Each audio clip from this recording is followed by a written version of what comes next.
You will hear a conversation about a language course. First, you have some time to look at questions 1 to 5.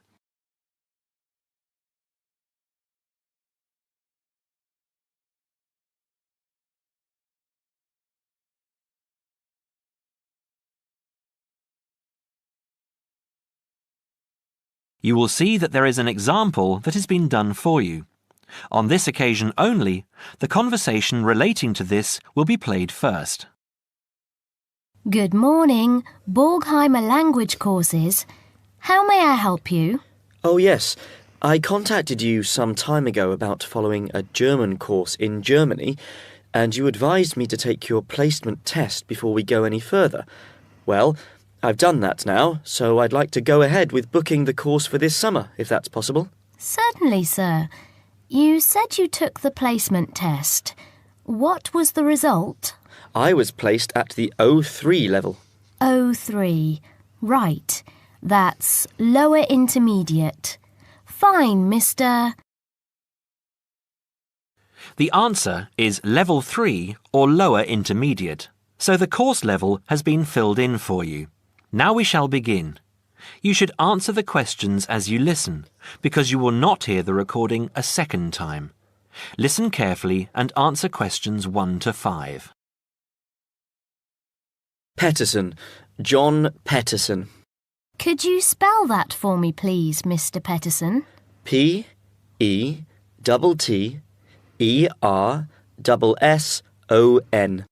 That's a double T and a double S. Am I right? That's right. Now, could I ask you where the course takes place? Well, we offer courses in Hamburg and Berlin. For your level, there's never a problem. There are always plenty of people for the intermediate classes. Oh dear. Does that mean that there might be a lot of students in my class? I wouldn't be very happy about that. No, don't worry, Mr. Peterson. The maximum class size is 12, but I've never known there to be more than 9 or 10 in a class. It could even be 5 or 6. Good.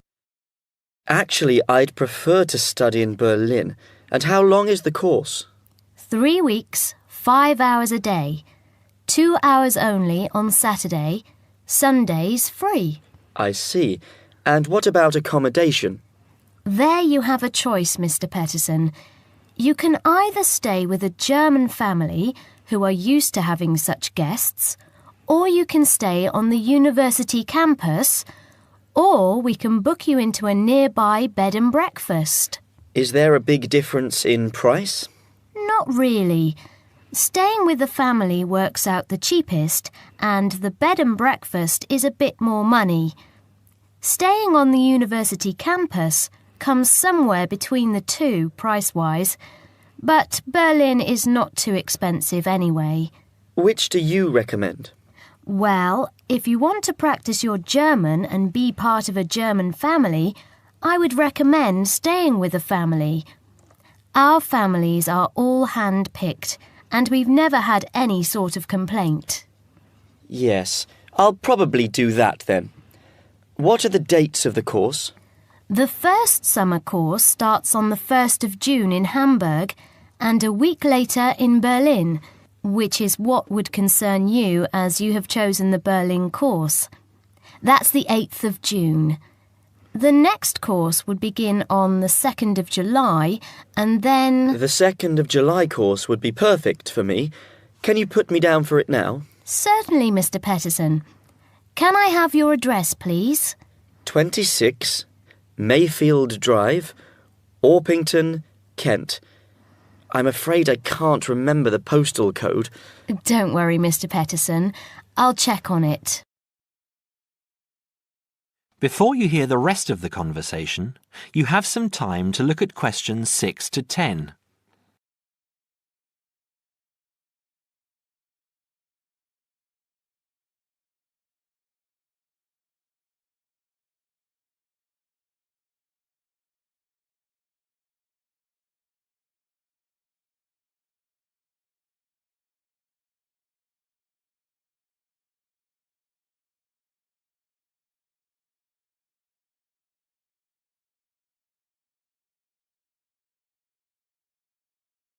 Now listen and answer questions 6 to 10.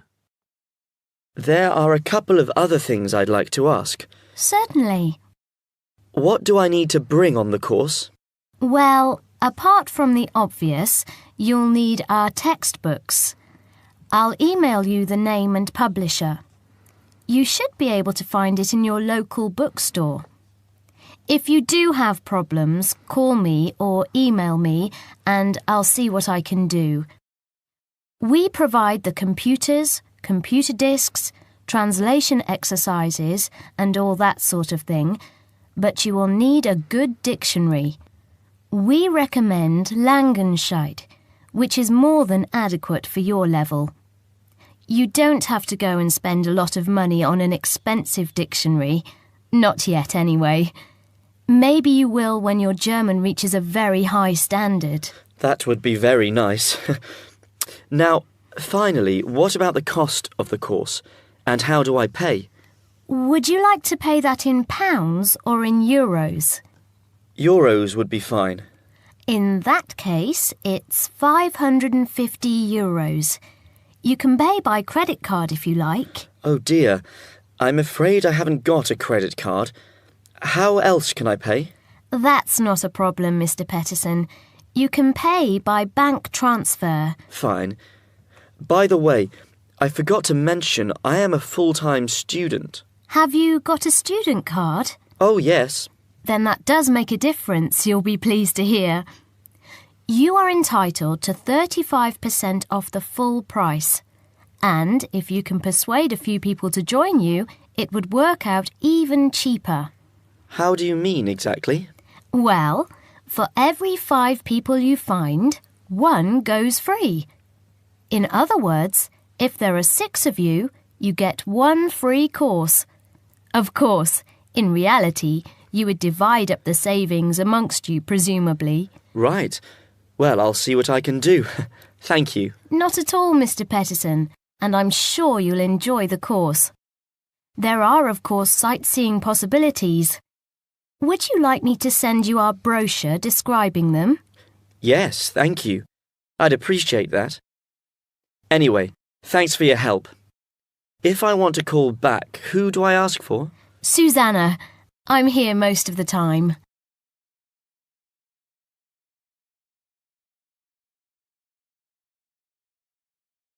That is the end of part 1. You now have half a minute to check your answers.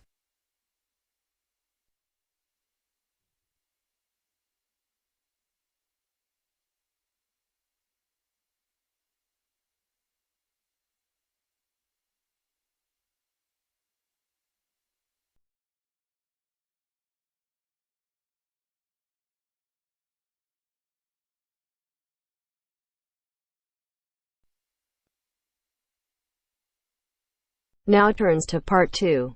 Part 2. You will hear a guide giving instructions to a group of international students in Canada preparing for a whale-watching trip. Before you hear the talk, you have some time to look at questions 11 to 16.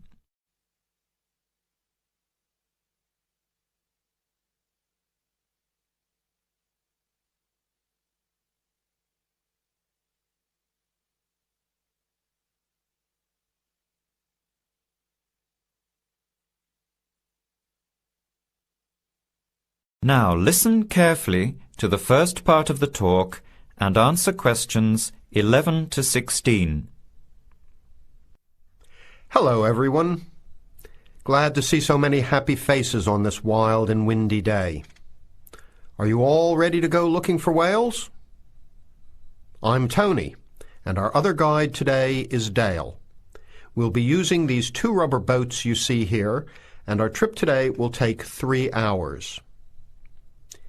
In a few minutes, we'll be heading into part of the largest temperate rainforest of the Pacific Northwest.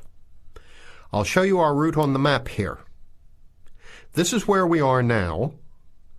We'll be leaving the sheltered bay and heading out across the mouth of the bay toward the open water. As you know, Last night there were strong winds in the area, so we can't go out into the ocean as we had planned. Near the mouth, the water will be quite rough. That's where we are most likely to spot orcas, or killer whales, as they are also called. After crossing the mouth of the bay, we'll enter the calmer, shallower waters. This is where you look for gray whales. Then we will continue up this narrow inlet close to the shore. You will have a great view of giant fir and cedar trees that have never been logged. Here is the place to watch for wildlife. You are likely to see bears along the shore and eagles in the sky overhead. Right at the back of the inlet here are the hot springs where we will be stopping for an hour. You can have a soothing soak in bubbling hot water before the return trip. I'll tell you a little bit about the whales now, because with the noise of the wind and the engine, you won't be able to hear much out there. As we head out in the boat, we will probably see dolphins first. They are a gray color and quite small, 1 to 2 meters long. They will swim right beside the boat, racing along and sometimes jumping out of the water just ahead of us. They swim very fast, and they are playful and curious. They're really fun to watch. The next ones we'll see are orcas, or killer whales, which are actually members of the dolphin family. They are 7 to 8 meters long, very fast, and they have sharp teeth. Some stay in these waters all year round. We identify them by the distinctive black and white color. They feed mainly on salmon in these waters, but the orca diet can include seabirds, seals, dolphins, and other mammals.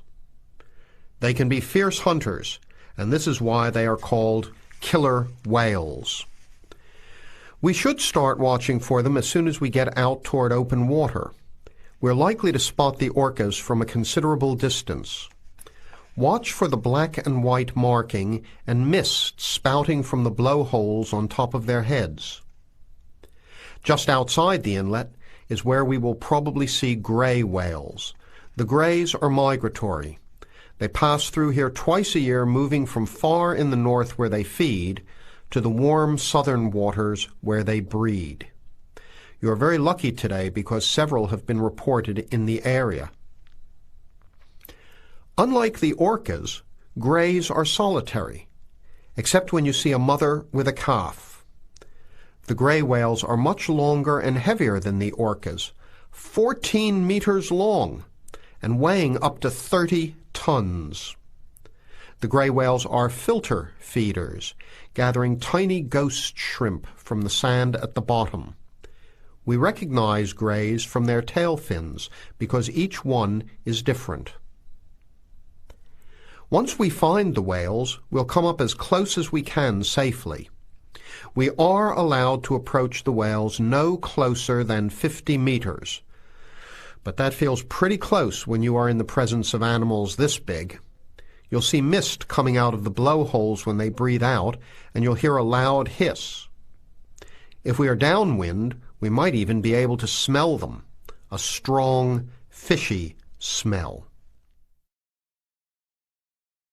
Before the talk continues, you have some time to look at questions 17 to 20.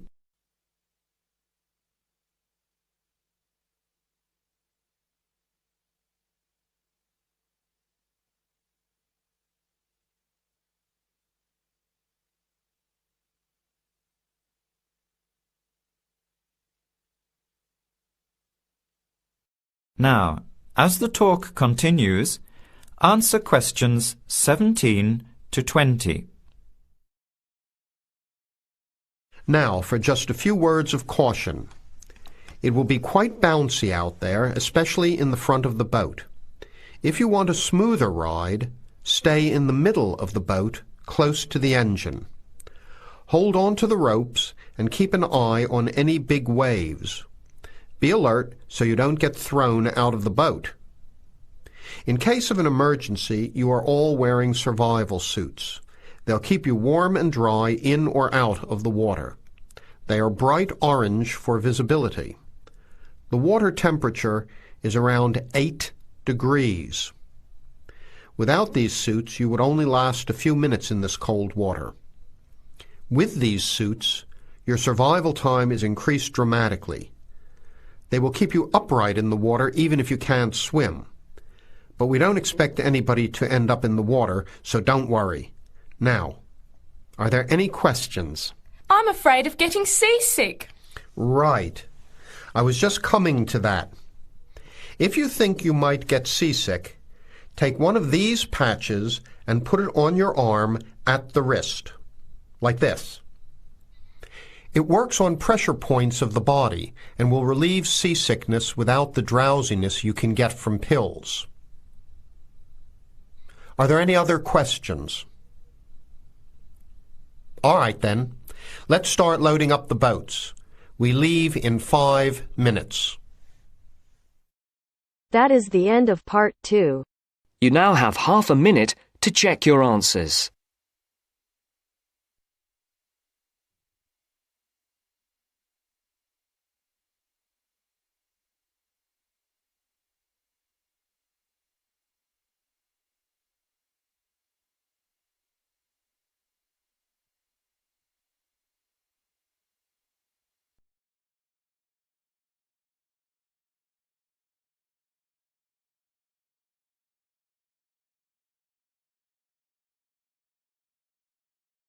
Now turns to part 3. Part 3. You will hear two friends discussing what to study at Mitchford University. First, you have some time to look at questions 21 to 27.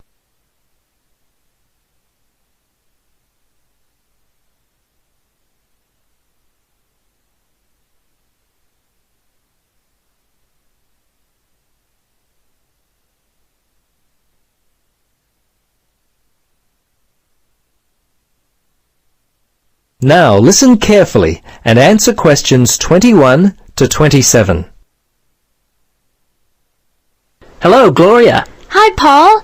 I just heard that you're studying psychology this year. At the moment, that's true, but to be honest, I'm not sure exactly what to study. You're in your 3rd year at university. Do you have any advice for me? Well, it's a difficult question for me to answer, but I do have some ideas, based upon my personal experience, that may be of help. Anything would be helpful at this point. I'm feeling a little worried about what I should do. Well, there are a few things that I would recommend. Firstly, ask yourself, what do you really enjoy studying? For example, maths, English, science? This will help you decide what course you should do. The university handbook lists all the courses available. You should take some time to look at it. A couple of my friends spoke with recent graduates of courses which took up a lot of time. Another thing which took a lot of time was an interview at the Dean of Academic Affairs office. They're always so busy there. Unless you've got a lot of time, I wouldn't bother with either of those ideas. Okay. Gloria, I understand there are some excellent publications that I can look at which will help answer my questions. But the trouble is, I'm having a real hard time locating them. Do you know where I might be able to go?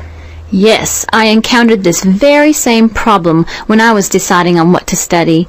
I managed to locate a few excellent books that really helped me to decide what was best for me. Now, some of the details will be a little inaccurate. That's no problem. If you could just remember the titles, I'll be able to look them up at the university library. Now, let me just get my pen. Okay, ready? All right. The first book I found was What Should I Do? It was written by Paul Smith, and I believe it was published in 2000 by Smith Brothers. I think this was the best book I read, although Judy Newton's Choosing University Courses was also an excellent help for me. Can you remember what year that one was published? Let me see. Most of the books I read were published around the same year, 2000, I think. I can't remember who published it. I think it was Printers Limited. You'll have to check that one out yourself. No problem. This is just what I've been looking for. Anything else you could recommend? Yes, there was one other book which I remember because my cousin works for the publishers Brown and Tate. He started there in 2002. Anyway, the book's called Surviving University and was written by Julie White. It's an excellent book, which came out in 2004. I certainly recommend it. Before you hear the rest of the conversation, you have some time to look at questions 28 to 30.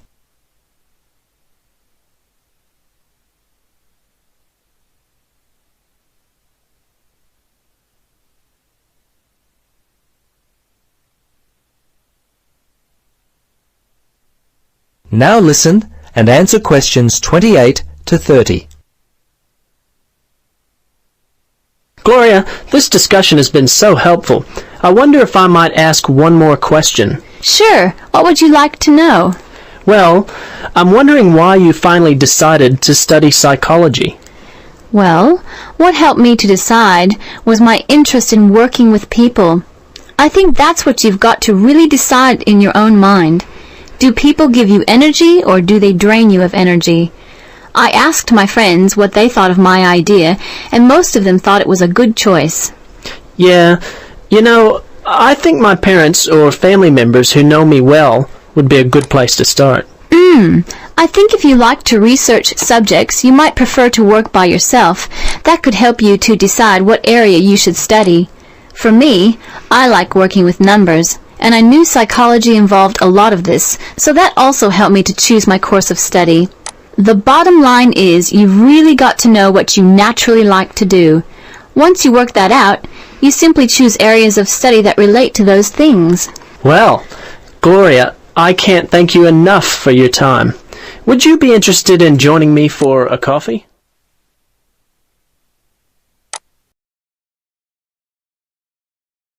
That is the end of part 3. You now have half a minute to check your answers.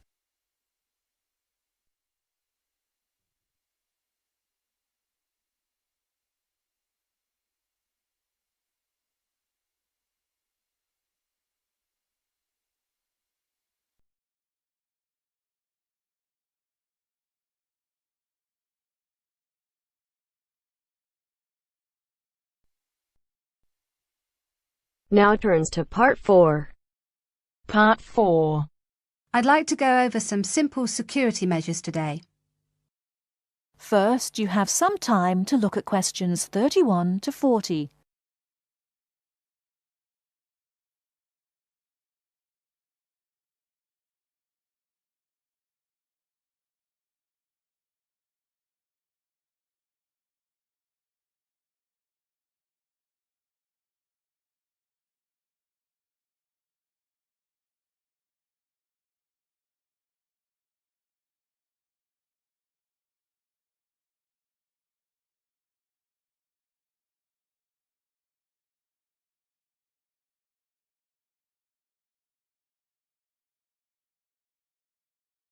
Now listen carefully and answer questions 31 to 40. Hello everyone. I'd like to go over some simple security measures today. As you all know, there have been a few small incidents with students' possessions being lost or stolen, and as the student representative for Middlesex Hall of Residence, I'd like to remind everyone of a few simple things we can do to make our accommodations safer for everyone, and to remind everyone of the security measures already in place.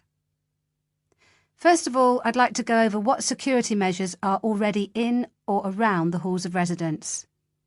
As you turn off the road into Middlesex Hall, there is a security barrier for people arriving by car. Students, or anyone else for that matter, have to report to security through the speaker before they can even enter the car park. Once they're in the car park, we have CCTV, that's closed-circuit television, linked directly to the security office, so that anyone coming into the front entrance via the car park can be seen by the person on duty. We also have cameras around the Hall of Residence. The film from the CCTV is kept by security in case there is a problem and we need to send the film to the police to help identify the person. So, barriers and CCTV. In addition to these, there is security lighting in the car park and around the Hall of Residence, which is on from night to morning. These security measures are there to help, But the really important thing is the front entrance. At the front entrance is a keypad lock. Now, as you all know, to open this you need your student card and the 4-digit security code.